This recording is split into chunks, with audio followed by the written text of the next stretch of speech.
नमस्कार, pride news इंडियामध्ये आपलं स्वागत आहे. मी रिपोर्टर दीपक भवर. तर आज आपण सुप्रसिद्ध दिग्दर्शक डायरेक्टर श्री गायकवाड सर यांच्यासोबत बोलणार आहोत, बातचीत करणार आहोत. ते नेवरवाडी या गावामध्ये, हातगाव तालुका, जिल्हा नांदेड या गावामध्ये एका चित्रपटाचं दिग्दर्शन करण्यासाठी आलेले आहेत. सर नमस्कार, आपलं स्वागत आहे प्राईड न्यूज इंडियामध्ये. तर काय सर चित्रपटाचं नाव वगैरे काय स्वरूप आहे, एक दोन शब्द सांगू शकता? चित्रपटाचं नाव आहे सपना. चित्रपटाचे जे निर्माते आहेत त्यांचं नाव आहे संतोष राम मीना मिसगर, ज्यांनी याआधी पाटील नावाचा एक पिक्चर केलेला. त्याला खूप चांगला प्रतिसाद मिळालेला लॉकडाऊनच्या काळ असून सुद्धा. आणि वगैरे काय सांगू शकता? माझा ऋण नावाचा सिनेमा आला होता 2015मध्ये.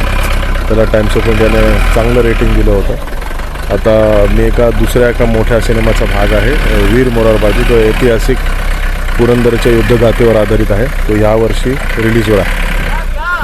निश्चितच सर. काय वाटते सर, खेड्यागावामध्ये शूट करण्याचा अनुभव कसा वाटतो? मी स्वतः अहमदनगरचा मूळ निवासी आहे आणि मला घरी आल्यासारखं वाटतं.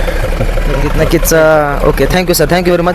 आज विशालजी गायकवाड यांची आपण बातचीत केलेली आहे. तर नेवरवाडी या गावामध्ये, एका छोट्याशा गावामध्ये कसा चित्रपट शूट होतो, तर गावकऱ्यांना चित्रपटाची शूटिंग पाहून खूप आनंद झालेला आहे. तर आज आपण पाहूयात. तर विशालजी गायकवाड प्रसिद्ध दिग्दर्शक यांची आपण बातचीत केलेली आहे. मी रिपोर्टर दीपक भवर, प्राईड न्यूज इंडिया.